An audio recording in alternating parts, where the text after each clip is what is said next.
It's said that the bond between a master and his house elf was something like a Horcrux and a cursed finger, whatever that means. Master asked for a drink. Dobby brought him a pint of butterbeer. Master appeared to be thinning. Dobby brought him a nice big pot of stew. Dobby lived to serve, while Dobby's master served so they could live. Master and Dobby understood each other. Well, at least Dobby thought so. Long before Dobby came to know Harry Potter, before Dobby learned what it was to be a free elf, a man called Severus Snape was Dobby's master. And on pain of death up until now, Dobby vowed to keep Master Severus's worst worries locked tight away in Dobby's head.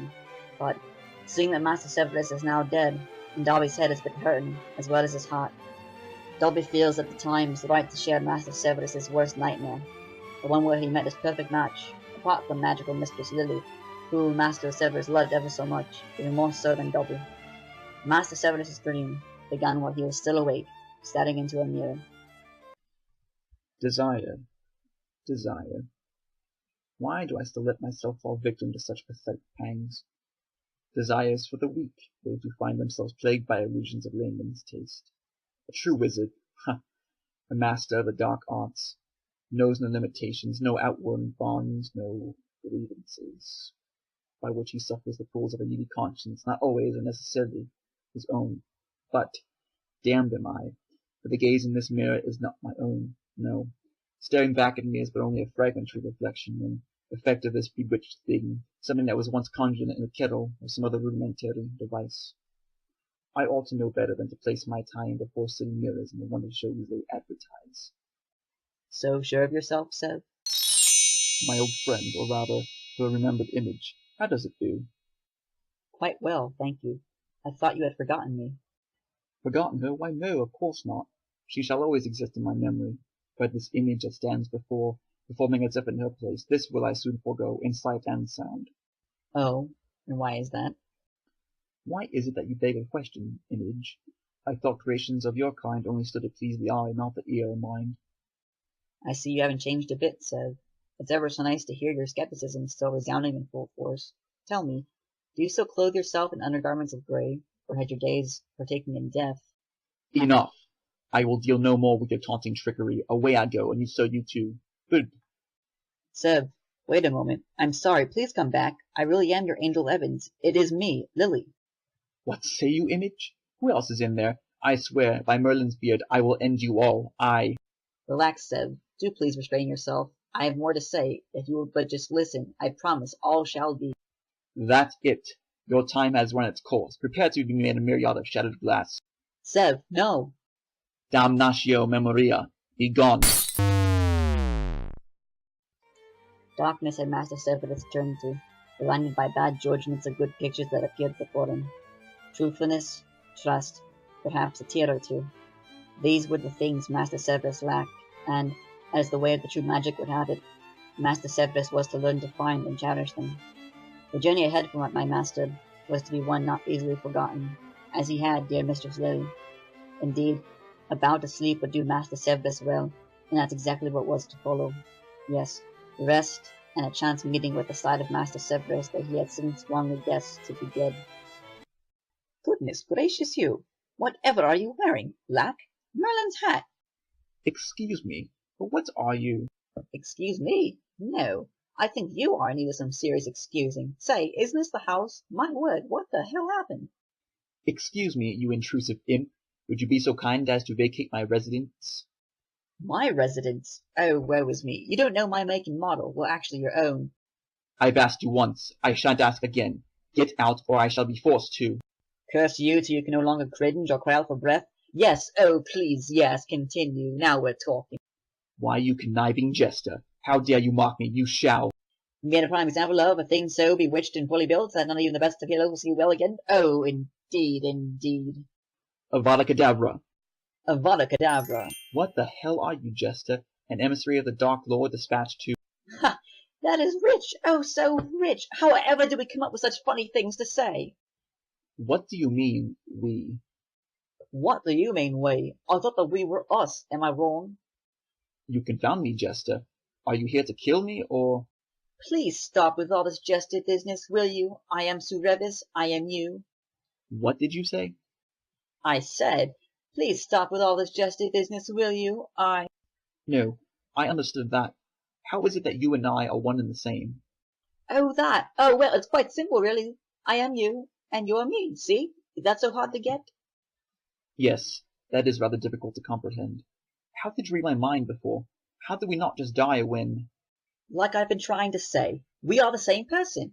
For all that's good and plump, I'm the quintessential anagram of you, the perfectly mirrored image, complete with all the vibrancy and life you so sorely miss.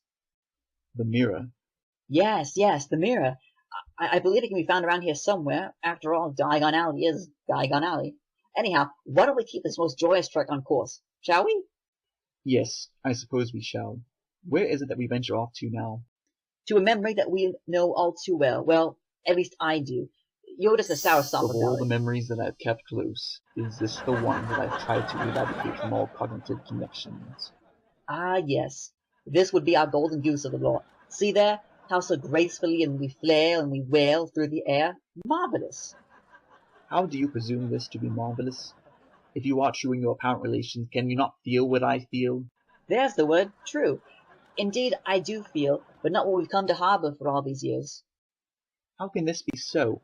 You were able to share my thoughts just then, but not my emotions? My, oh my, what a dunderhead we can be. You don't get it, do you? Apparently not. I assume you shall explain further. I shall, in short, though. While we are a most monstrous beast, we are one of two heads. Yours is to the south, and mine is to the north. Any questions? Why the jibber-jabber? Why the seriousness? Can't you see good in anything? I'm afraid that my makeup isn't one to be seen in daylight. My kind of work. Our kind of work is a reflection of opposites, a pool of ripples surrounded by forces beyond any good rhyme or reason. Since when did you become a poet? Oh, we've always been one for the arts. It's more of a hidden fancy, really, like that of what we've held for dear Lily all this time. Let us not bring her into this. She Betrayed me with that Potter pretty boy, that mocking muggle, that traitorous bitch. don't. Oh, will do. Why have we come here? There's nothing of threatening value to be seen here. Au contraire, there's much to be seen. Look, our friends are in the background welcoming us to the pack. How nice. Fool. These are not my friends. Fools, the whole lot of them. Indeed, these are not our friends. What we've got here is the solidification of that southernmost head of ours. I mean yours. Do not mock me with your idle banter. You don't know what I've had to. And here's another usage of that fantastic French term. And another. Allons-y. Why have we come to the Forbidden Forest? To get us to stop with the questioning and to begin with the answering, of course. Answers, you say? Well, finally, it's about high time some light be shed. Indeed, which is why I must now go. Good day, Severus. She is waiting. Severus. Severus. This way. Severus. She is waiting. Who is? What work of the Dark Lord is this? Where have I been compromised? Answer me! Severus. She is coming to you. Enough of these spirited jests. I demand answers. Show yourself.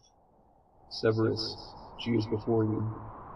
What are you, spirit? A shade of a friend, a foe, another minion of Voldemort?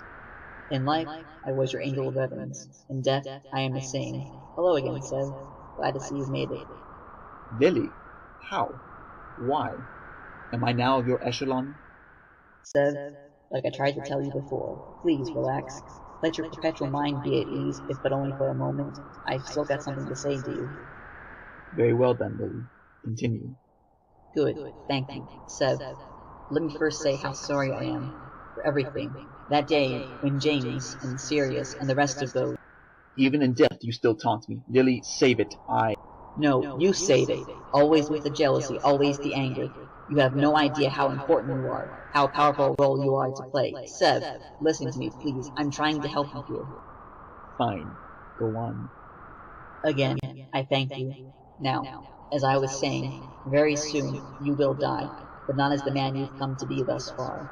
That little boy in you, the one that I knew, for the longest time he's been screaming to get out, to get past this virulent hex of a man that you've allowed to take over, and it's time that he be free to do so. This Dark Lord, the one that killed me and is killing you, will meet his end sooner than you think. By my hand? No, by my son's hand. He will need allies, and allies he shall have, the most vital being you. I don't understand. What good could I do for your son? The boy is arrogant and seethes at the sight of me. I too am kind at him. The good you can do for him is what I cannot. Sev, I want you to take that love that you've always had for me and use it to watch over him. He is the most precious possession I had, just like I was of yours, despite the barriers blocking us from blossoming. Lily, my sweet Lily, say no more. I promise to. Awake, Sev. Awake. What's this? Desire in a mirror? No, no, no. I had a desire. I was weakened by it, and then it was fulfilled. For too long, I've been in need of an answer to complete the void that flourished within, and, having sated it with an equally potent source of spellbinding, it is now a thing of a regular fever dream. When I look into this mirror now, this mirror of her eyes, the only form I find to be a reflection is that which stares back and speaks in turn as I do.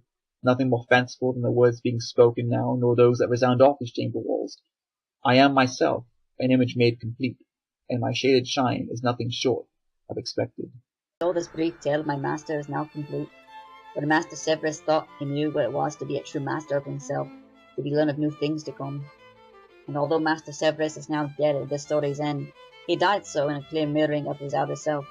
The black and colours of death acted as a Master Severus's exterior form for the time that he lived. It was only after this dream that Master Severus's internal mirrors were shattered and replaced by paintings of true love, true devotion, and memories restored anew. So, what was seen by those that knew Master Severus was only a side of an incomplete sketch. Had they taken the time to break through their own framed portraits, as Master Severus had, would they have come to recognize not just Master Severus's other hidden picture, but also theirs too, perhaps even their second heads.